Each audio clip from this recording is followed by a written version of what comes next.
সহায় হোক সর্বজীবে, শান্তির প্রতিষ্ঠিত হোক সর্বজীবে। সম্মানিত সুধী, যারা মুর্শিদ হতে চান তাদের জন্য আমার এই ধারাবাহিক কার্যক্রম। আমরা পাঠ শিক্ষা নিচ্ছি আদ-দুরুসুল আরাবিয়্যাহ ইবতেদায়ী তৃতীয় শ্রেণীর পাঠ্য বই থেকে, যেটা মাদ্রাসা বোর্ড কর্তৃক প্রণীত, যাকে আরবিতে বলা হয় আস-সাফফু সালিসুল ইবতেদায়ী, অর্থাৎ প্রাথমিক বিদ্যালয়ের তৃতীয় শ্রেণীর পাঠ্য বই, তৃতীয় শ্রেণীর। তো আমরা প্রাথমিক বিদ্যালয়ের তৃতীয় শ্রেণীর পাঠ্য বই থেকে শিক্ষা নিচ্ছি। তো আসুন আমরা সরাসরি পাঠে চলে যাই। আমরা আদ-দারসুত তাসিউ অর্থাৎ নবম পাঠ শেষ করেছি। এখন আজকে আমরা যে পাঠটি পরিবেশন করব সেটি হলো আদ-দারসুল আশির। তো দশম পাঠ, আদ-দারসুল আশির, দশম পাঠ। তো দশম পাঠে একটা ছড়া আছে, তার নাম কিতাব আল্লাহু, কিতাব আল্লাহি, অর্থাৎ আল্লাহর গ্রন্থ। কিতাব আল্লাহি মানে আল্লাহর গ্রন্থ।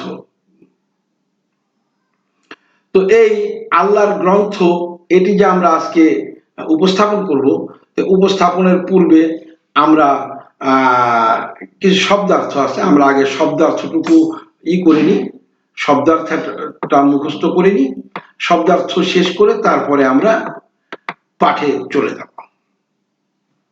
তো কিতাবুন, কিতাবুন মানে একটি বই, আর কিতাব এটা তো আরবি শব্দ, কিতাব তো আরবি, তাহলে বই।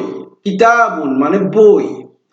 হাদানি মানে আমাকে পথ নির্দেশনা করে দিয়েছেন, আমাকে নির্দেশনা দিয়েছেন। হাদানি আমাকে নির্দেশনা দিয়ে, হাদা আমাকে, হাদা নির্দেশনা দিয়েছেন, নি আমাকে। তো হাদানি আমাকে নির্দেশনা দিয়েছেন। আর কানুন, আর কানুন মানে ভিত্তিসমূহ, আর কানুন ভিত্তিসমূহ। লিন নাসি, নাস মানে মানুষ, আর লি মানে জন্য, লিন নাসি মানুষের জন্য। মানজিলাতুন, মানজিলাতুন মানে স্থান বা বাড়ি, স্থান। ইয়াদউ মানে সে আহ্বান করে বা ডাকে, সে ডাকে বা আহ্বান করে। ইয়াদউ দাও, দাও মানে দোয়া, দোয়া মানে ডাকা। আমরা তো বলিনি যে একটু দোয়া করো, মানে ডাইকো, আল্লাহকে ডাইকো যে আল্লাহ যেন আমার একটু ভালো করে, এই জন্য বলে তোমরা একটু আল্লাহর কাছে আমার জন্য দোয়া করো, মানে আল্লাহকে তুমি একটু ডেকে বইলো যে আল্লাহ তুমি ওর একটু মঙ্গল করো। তো এটাকে বলে দোয়া, দোয়া মানে ডাকা। সেই দোয়ার হলো এটা ইয়াদউ।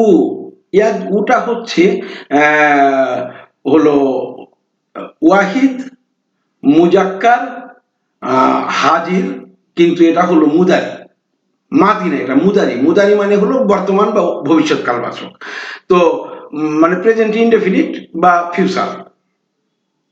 তো ইয়াদউ সে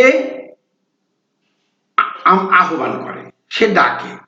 আচ্ছা, আহওয়াহু, আহওয়া মানে আমি ভালোবাসি, হু মানে তাকে, আহওয়াহু আমি তাকে ভালোবাসি, আহওয়া আমি ভালোবাসি, হু তাকে, আহওয়াহু আমি তাকে ভালোবাসি। আন্নাসু মানে মানুষ, আন্নাসু মানে মানুষ। তারপরে আরেকটু আছে মনে হয় শেষে,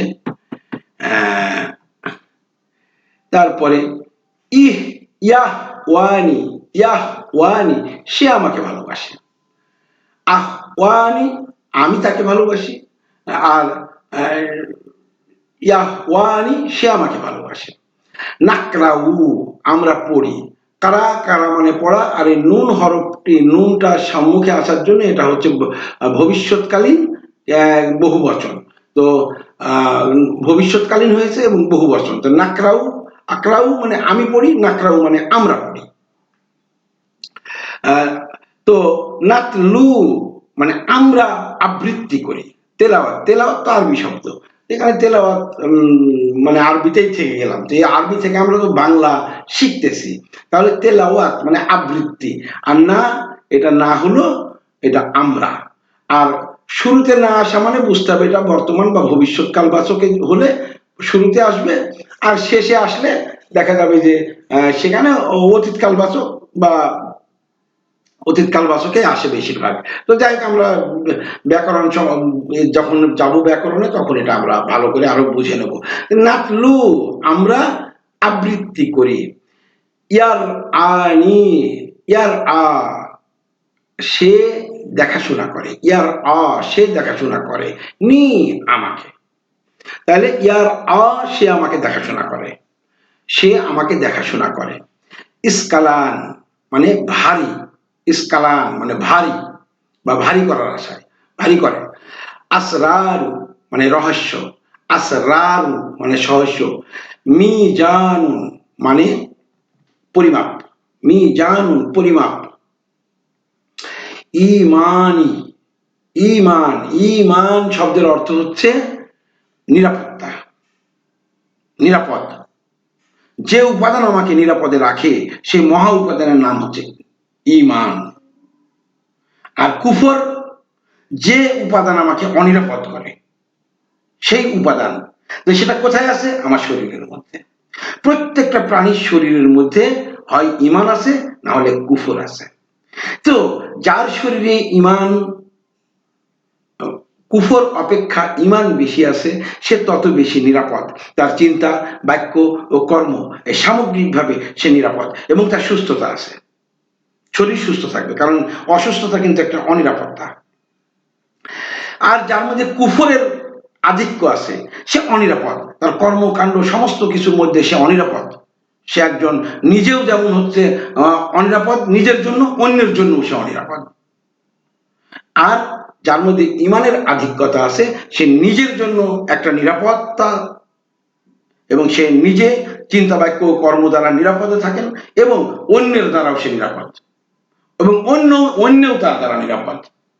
তো ইমান, ইমান শব্দের অর্থ নিরাপত্তা সত্তা, আর ইমানই আমার নিরাপত্তা সত্তা, আমার নিরাপত্তা সত্তা। তো আসুন এবার আমরা পাঠে চলে যাই।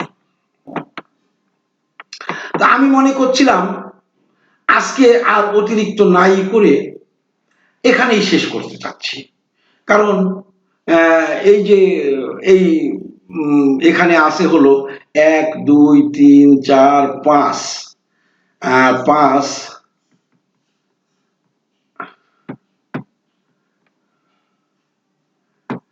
5, তারপরে 6 7 8 9 মানে 10 11 12, তো এই 12 14টা আছে শব্দার্থ। আমরা এই শব্দার্থগুলি আজকে মুখস্থ করি, এই শব্দার্থগুলি আজকে মুখস্থ করি সুন্দর করে, তারপরে কালকে আমরা পাঠে চলে যাব।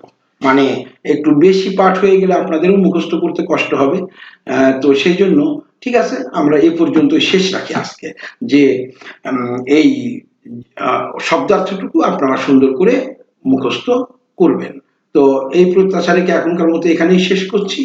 সকলের উপরে শান্তি প্রতিষ্ঠিত হোক, সত্য সহায় হোক সর্বজীবে।